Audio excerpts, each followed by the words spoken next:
In 1498, a Portuguese explorer named Vasco da Gama sailed into the port of Calicut on the southwestern coast of India.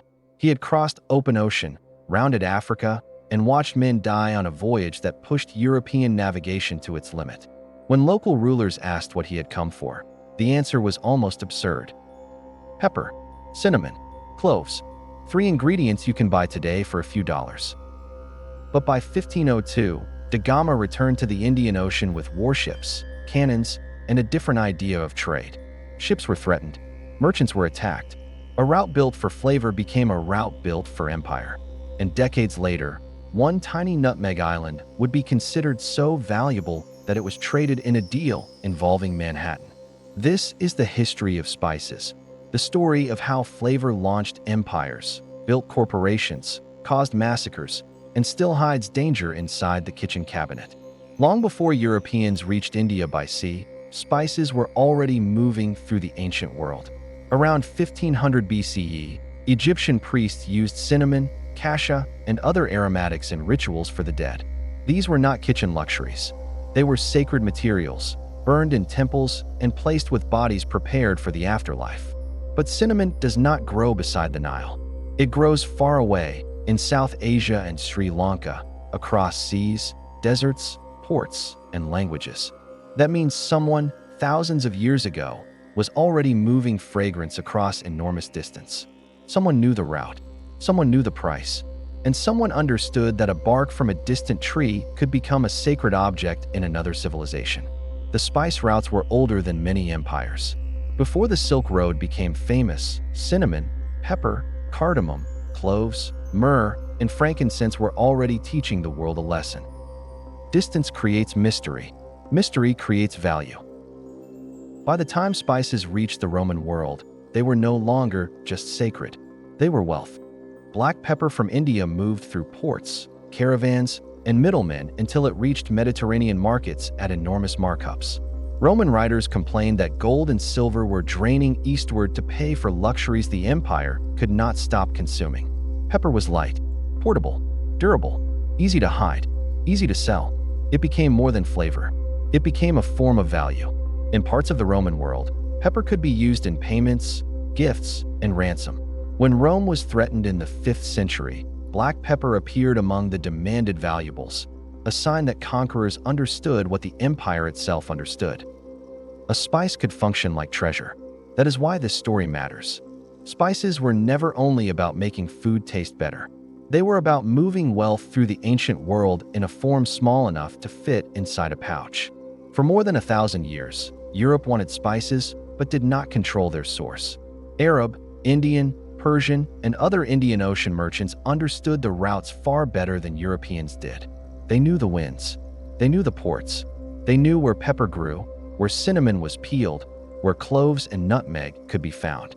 Europe received the final product at the end of a long chain, and every link in that chain added cost. By the medieval period, spices had become medicine, perfume, ceremony, status, and cuisine. A wealthy household did not simply use spices. It displayed them. Venice and Genoa fought to dominate this European end of the trade. Venice, especially, became rich by sitting between Eastern suppliers and Western buyers. Palaces, churches, ships, and merchant families rose on spice money. But Venice's wealth depended on one thing. Europe still did not have direct access to the source. That weakness would become obsession. In 1453, Constantinople fell to the Ottoman Empire. The spice trade did not stop, but the routes connecting Europe to Asia became more expensive, more politically controlled, and more frustrating for European buyers. European rulers began asking a dangerous question. What if they could bypass every middleman? What if ships could sail directly to the source of pepper, cinnamon, cloves, and nutmeg? Portugal pushed down the coast of Africa, mapping harbors, fighting currents, and losing sailors to storms and disease. In 1488, Bartolome Dias rounded the Cape of Good Hope, proving that the Indian Ocean could be reached from Europe by sea. Spain tried the opposite direction. In 1492, Christopher Columbus crossed the Atlantic not because he was looking for a new continent, but because he believed he could reach Asian spice markets by sailing west. He searched for spices in the Caribbean and never understood what he had actually found. The modern world was being redrawn by a craving for flavor. When Vasco da Gama reached Calicut in 1498, he opened the sea road Europe had been chasing for generations. His first mission was awkward. The goods he brought from Portugal were unimpressive in the sophisticated markets of India. Local merchants were used to silk, gold, fine textiles, and high-quality goods. Portugal arrived with trade items that looked cheap by comparison. But even a modest cargo of pepper and cinnamon could transform the economics of the voyage. The profit was staggering. Europe saw the calculation clearly. If one small cargo could pay so much, then larger fleets, better weapons, and direct access might make Portugal impossibly rich. From that moment, the spice trade changed. Portugal did not want to join the Indian Ocean trade system as one more merchant among many. It wanted to dominate the system. And domination required more than ships. It required violence. The Indian Ocean had been a trading world for centuries. Arab, Indian, Malay, Chinese, and Swahili merchants moved through it with competition, rivalry, cooperation, and long-established rules. Portugal shattered that balance. Portuguese commanders demanded passes. Ships without authorization could be seized. Ports that resisted could be bombarded. Strategic cities like Goa and Malacca became fortified nodes in a maritime empire. Da Gama's second voyage set the tone. In 1502, Portuguese forces intercepted the Miri, a large merchant vessel carrying Muslim pilgrims and traders. The ship was looted and burned, killing hundreds of people. This was not only cruelty, it was a message. The new sea route would not be governed by old customs. It would be governed by cannons. For the first time, European ships were not merely buying spices at the end of the route. They were trying to control the route itself. Portugal was violent, but it was also small, stretched thin across a vast ocean. By the late 1500s, its spice empire was weakening. Then came the Dutch. In 1602, the Dutch government chartered the Verenigde Oost-Indisch Company, the VOC, or Dutch East India Company. This was not a normal company. It could raise money from investors, build ships, negotiate treaties, wage war, claim territory, hire soldiers, and govern distant lands. In many ways, it was a corporation with the powers of a state. The VOC was built for one purpose: to turn Asian spices into European profit. Where Portugal had tried to control ports and routes, the Dutch wanted something even more extreme. They wanted to control the actual places where the most valuable spices grew. Not the road, the route, not the market, the tree. That ambition led them to a tiny volcanic archipelago in the Banda Sea.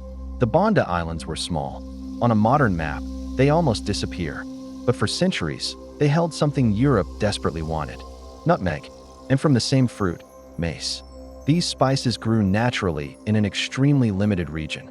Cloves were similarly tied to nearby islands in the Moluccas. To European merchants, this felt almost impossible.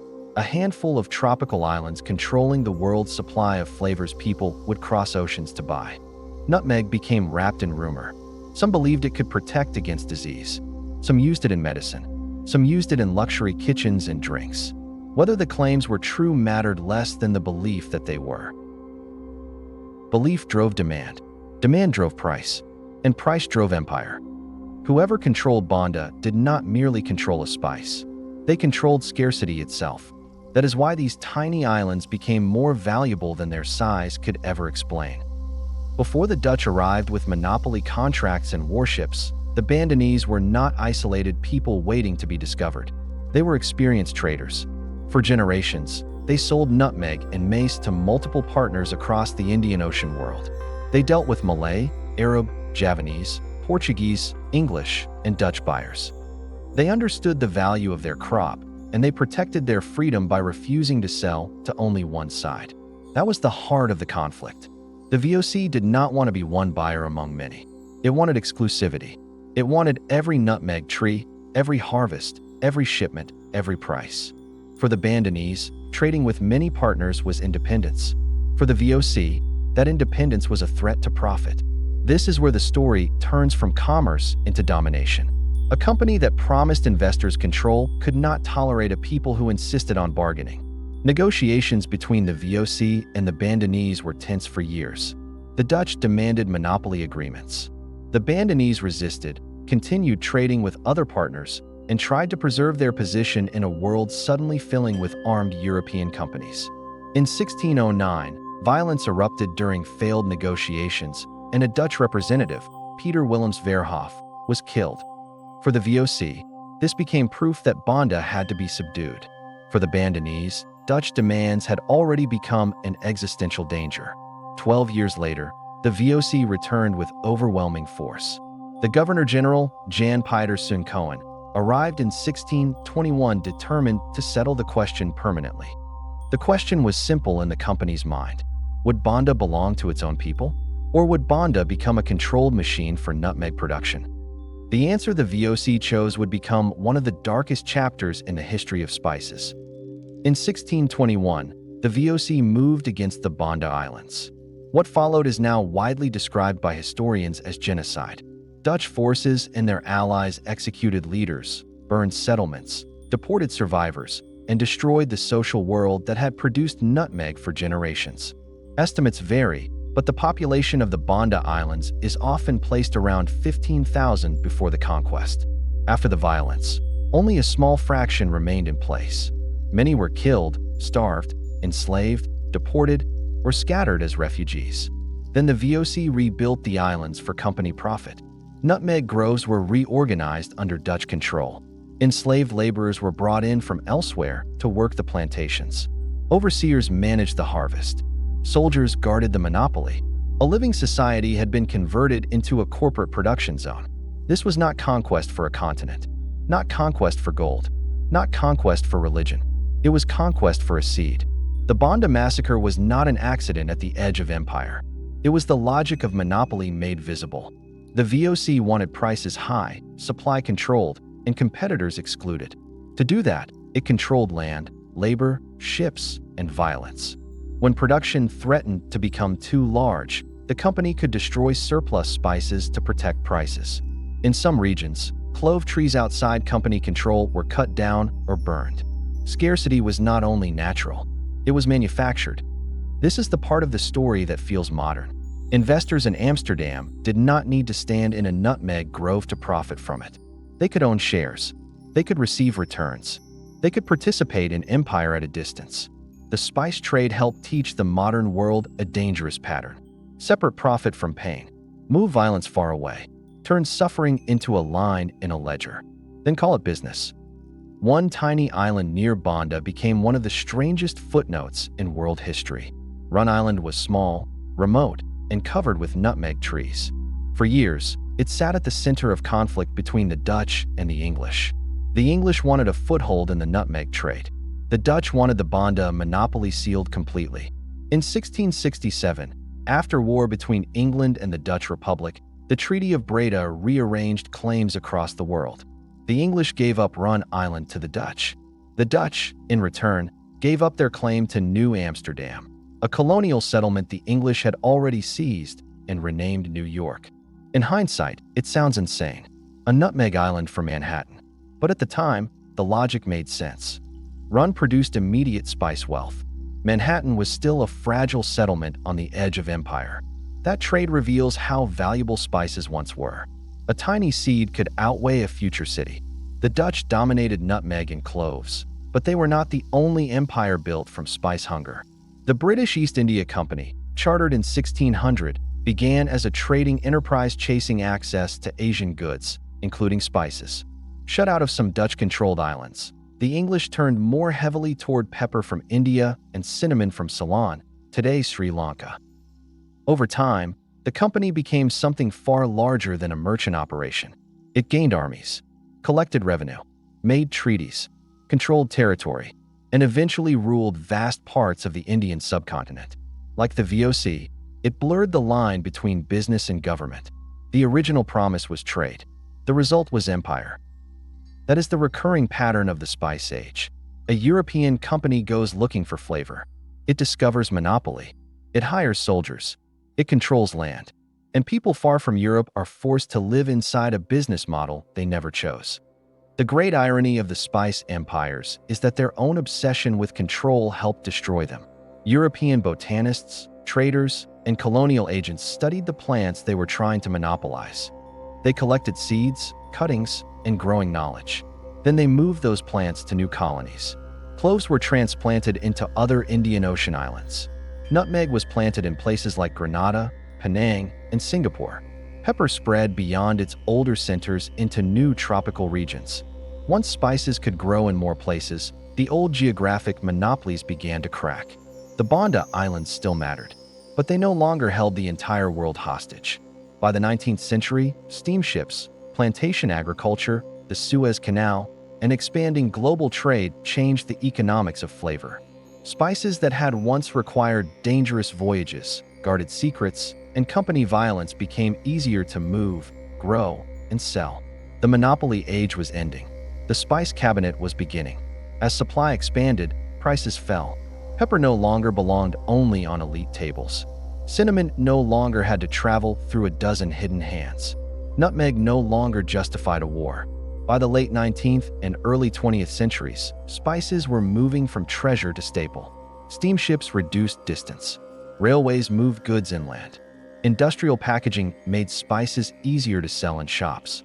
Eventually, refrigeration changed the way people preserved food, reducing one of the old practical reasons spices had been so prized. The same ingredients that once built palaces, armed fleets, and fed monopolies became ordinary. A jar on a shelf, a pinch in soup, a dusting on dessert, a shaker on a table. That is the strange ending of many commodity histories. First, something is rare enough to reshape the world. Then the world is reshaped enough to make it cheap. The violence disappears from view. The product remains. The spice empires collapsed, but their legacy did not. You can still trace it across the modern world. Shipping routes across the Indian Ocean follow pathways once shaped by spice merchants. Port cities like Goa, Malacca, Zanzibar, and Cape Town still carry the cultural mixing created by centuries of trade, migration, conquest, and forced movement. Cuisine changed everywhere spices traveled. Indian food, Indonesian food, Caribbean food, European baking, Middle Eastern markets, colonial port cooking. All of them carry traces of the routes that moved pepper, cinnamon, cloves, and nutmeg. Even modern finance carries a spice shadow. The VOC helped develop the Joint Stock Company and the Amsterdam Exchange. Shareholder capitalism did not begin only in factories or banks. It also grew from ships, risk, investors, and spices. That does not mean every modern institution comes from nutmeg. History is never that simple. But spices helped build the machinery that later empires and corporations would use again and again. But the dark history of spices did not end when monopolies fell. Spices remain one of the easiest food categories to fake. They are valuable. They are ground into powders. They pass through long supply chains. And once a spice becomes dust, most consumers cannot see what is really inside it. Fraud can take many forms. Pepper can be diluted with fillers. Powdered spices can be stretched with cheaper materials. Color can be intensified to make a product look fresher, stronger, or more expensive than it really is. This is not the same as the Banda genocide. Do not flatten history like that. But it is the same basic pressure wearing a modern mask. High value, difficult verification, complex supply chain, profit for the person who cuts the corner, risk for the person who consumes the final product. The spice trade is no longer ruled by cannon fire, but it is still ruled by trust. And trust can be exploited. In late 2023 and into 2024, a modern spice scandal made the danger impossible to ignore. U.S. health authorities traced a wave of lead poisoning in young children to cinnamon-flavored applesauce pouches.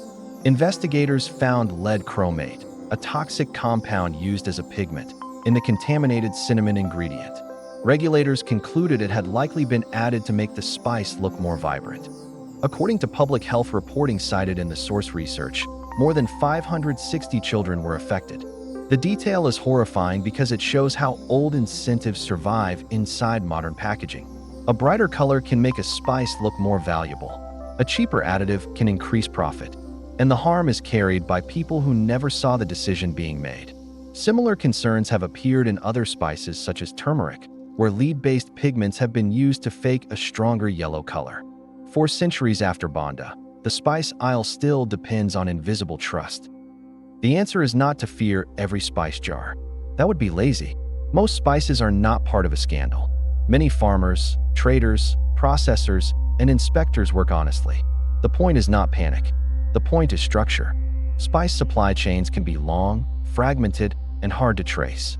A crop might be grown by one farmer, collected by a local buyer, processed by another company, exported by another, blended by another, packaged by another, and sold under a label that makes everything look simple. Every handoff creates distance, and distance is where responsibility gets weak. That is the pattern we have seen again and again on this channel. Sugar made suffering distant. Tea made war feel like trade. Coffee made labor disappear inside aroma. Chocolate wrapped exploitation in sweetness. Tobacco sold doubt as freedom. Spices did all of this earlier. They taught the modern world how to hide a complicated chain inside a beautiful final product.